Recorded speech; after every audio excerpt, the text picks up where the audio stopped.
Mesdames et messieurs, bonsoir et bienvenue dans l'invité de la rédaction. Les entreprises ayant réalisé un chiffre d'affaires compris entre 10 et 50 millions de dirhams hors TVA pour l'exercice clos avant le 1er janvier 2024 doivent soumettre avant le 1er avril 2025 une déclaration électronique des factures émises à partir du 1er janvier, comme je le disais, non réglées dans les délais légaux.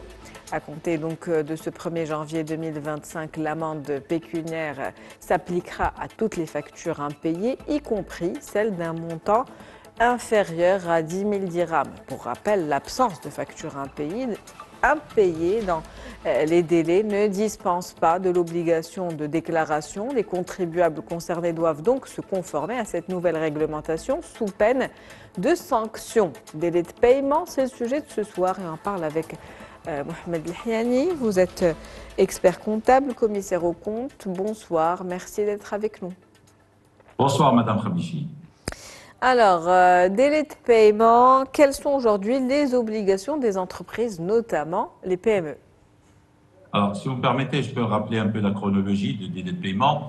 Lorsque la loi a été publiée en juin 2023, elle a imposé tout de suite aux sociétés qui font plus de 50 millions de dirhams de faire une déclaration de délai de paiement. D'accord? Donc, la loi publiée en juin 2023, applicable pour ce type de société. Donc, ils étaient amenés à faire une déclaration trimestrielle à partir de octobre 2023. Donc, octobre 2023, ils ont fait leur première déclaration trimestrielle sur les délais de paiement. Ensuite, janvier 2024 et ainsi de suite. Ça, c'est pour les sociétés qui font plus de 50 millions. En revanche, le législateur a été un peu plus compréhensif au sujet des sociétés qui font entre 2 et 10 millions, entre 2 et 50 millions. Autrement dit, il n'a pas voulu tout de suite imposer ces sociétés à faire une déclaration trimestrielle. Il a imposé une déclaration annuelle sur les délais de paiement en attendant 2026. Donc, il leur a donné un délai provisoire de 2 ans pour faire une déclaration annuelle et ensuite passer aux déclarations trimestrielles comme les autres sociétés qui font plus de 50 millions de dirhams de chiffre d'affaires. Donc, chronologiquement, la réponse est la suivante. Si une société, en 2023, je dis bien en 2023, je ne parle pas de sociétés qui font plus de 50 millions de dirhams, ça a été tranché par la loi, donc elle doit faire une déclaration trimestrielle. Donc une société qui a fait en 2023 un chiffre d'affaires entre 10 et 50 millions de dirhams de chiffre d'affaires, devait, en 2024, respecter les délais de paiement. C'est-à-dire, elle devait payer des fournisseurs à temps, dans un délai de 60 jours lorsqu'il n'est pas convenu, et lorsqu'il est convenu, on ne pouvait pas dépasser 120 jours, extensible à 180 jours. Donc, cette société qui a été obligée de respecter le délai de paiement en 2024 doit faire une déclaration en 2025, mars 2025, c'est-à-dire à la fin du mois de mars 2025. D'accord? Donc, elle doit faire sur quoi? Sur l'état de paiement de 2024, savoir si elle n'a pas payé ou elle a payé ses fournisseurs. Si elle a payé ses fournisseurs à temps et qu'elle est en règle, elle doit aussi faire une déclaration annuelle avec néant, c'est-à-dire rien à déclarer.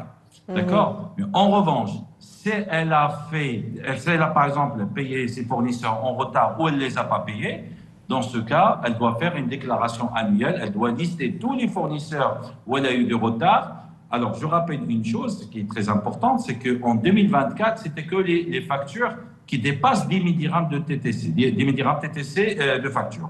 En revanche, ce seuil de 10 000 dirhams TTC a été annulé, c'est-à-dire à partir du 1er janvier 2025, toutes les factures. Autrement dit, même un dirham, si une facture fait un dirham, si elle est en retard, vous devez payer une amende. Donc, je récapitule. Avant 2025, toutes les factures moins de 10 000 dirhams ne sont pas concernées. Même si vous les payez en retard, elles ne sont pas concernées. Celles qui sont concernées, c'est celles qui font plus de 10 000 dirhams. Par contre, à partir de janvier 2025, c'est toutes les factures qui sont concernées, bien évidemment. Alors, qui est concerné? Mais bien sûr, ce sont des commerçants. Ça veut dire quoi un commerçant? Un commerçant, c'est celui qui respecte les articles 6 et 7 du Code de commerce, c'est-à-dire la loi 1595. Donc, à savoir, par exemple, un négociant, une entreprise individuelle, etc., etc. D'accord? Bien sûr. Il y a des sanctions. Alors, il y a deux types de sanctions. Enfin, il y a trois sanctions. On va y Il y a la venir, les sanctions, on va en parler en fin d'émission, mais avant tout, une loi, vous l'avez dit, qui est déclinée en 3 phases, une déclaration qui doit se faire de manière annuelle au lieu de trimestrielle concernant en tout cas les petites provisoirement. entreprises provisoirement. Provisoirement, pendant Est-ce deux que ans. ça ne complique pas plutôt les choses une déclaration annuelle, ça demande un certain nombre d'organisations, une gestion. Non, Est-ce que... non, moi je dirais plutôt le contraire. C'est la déclaration trimestrielle parce que tous les trimestres, vous devez faire une déclaration. Au contraire, le législateur a compris la difficulté qui pouvait se poser aux petites et moyennes entreprises, celles qui font entre 2 et 50 millions. C'est la raison pour laquelle elles ont, enfin, je veux dire, elles ont l'obligation de faire qu'une déclaration annuelle, le temps de s'entraîner pendant 2 années, c'est-à-dire 2 fois, et après passer aux déclarations trimestrielles, ce qui n'est pas le cas pour les grandes entreprises, enfin les entreprises qui font plus de 50 millions de chiffre d'affaires. Aujourd'hui, en tout cas, les PME sont la tranche des entreprises qui souffrent le plus de retard de délai de paiement, d'où cette loi pour les protéger. Tout à fait, parce que en fait, malheureusement, il y a beaucoup de sociétés, comme vous le savez comme moi, il y a beaucoup de sociétés qui déposent le bilan parce que leurs fournisseurs, enfin leurs clients, ne les ont pas payés. Maintenant, avec cette loi, vous avez le règlement que vous recevez automatiquement parce qu'en fait, le législateur a muté la responsabilité du fournisseur vers le client. C'est-à-dire, si le client paye en retard, c'est lui qui va être sanctionné. Donc, c'est le client qui va choisir. Alors, soit il paye à temps, il n'y a pas de sanction, ou malheureusement, s'il paye en retard, ou il ne paye pas sa facture et il dépasse le délai convenu, c'est-à-dire que convenu entre les deux parties, ou lorsqu'il n'est pas convenu au-delà de 60 jours, eh ben, il sera sanctionné. Vous le disiez tout à l'heure, on parle de la date d'émission de la facture comme point de départ. Donc Tout à aujourd'hui, fait. toutes les factures qui sont concernées, c'est les factures à Alors, les compter factures du qui sont 1er janvier. Alors, les factures concernées. Si on parle des sociétés qui vont déposer une déclaration annuelle bientôt, d'accord? C'est les factures émises à partir du 1er janvier 2024. Celles qui ont été payées en retard ou qui n'ont pas été payées. Je rappelle encore une fois, si le contribuable, c'est-à-dire la société qui fait entre 10 et 50 a payé à temps et qu'elle n'a pas de retard, elle doit impérativement faire sa déclaration annuelle. Donc, elle n'a rien à dire, enfin, elle n'a rien à déclarer, c'est néant. D'accord? Mais, toutefois, elle doit aussi faire appel, enfin, néant ou pas néant, c'est-à-dire avec ou sans retard, elle doit faire appel à un expert comptable ou un comptable agréé pour obtenir un visa.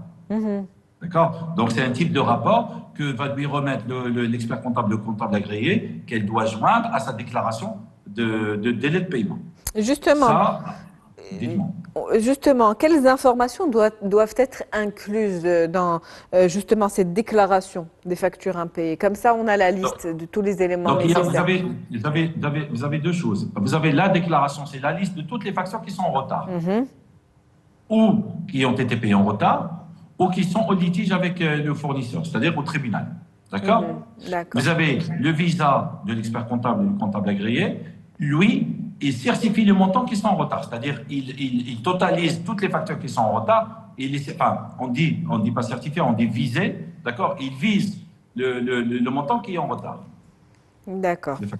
On va revenir aux sanctions dont vous parlez tout à l'heure. Vous disiez 2 types de sanctions. Donc, dans le cas où ces déclarations ne sont pas effectuées à temps, quelle est la sentence? Alors, puisqu'on a parlé de 2 déclarations annuelles, donc il y a une sanction provisoire qui est valable pendant 2 ans. Donc, la sanction annuelle, c'est lorsque il n'y a pas, c'est-à-dire que lorsqu'il n'y a pas de présentation de la déclaration, vous ne faites pas de déclaration, où vous avez un retard de déclaration, où vous avez payé en retard l'amende, ou vous n'avez pas payé l'amende. Pour ces sociétés qui sont amenées à faire une déclaration annuelle, si on doit parler de la société qui fait entre 10 et 50, elle a une amende de 50 000 dirhams. D'accord.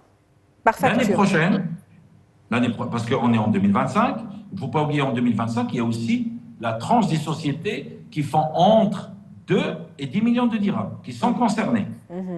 Autrement dit, elles doivent payer leurs fournisseurs à temps, maintenant, en 2025.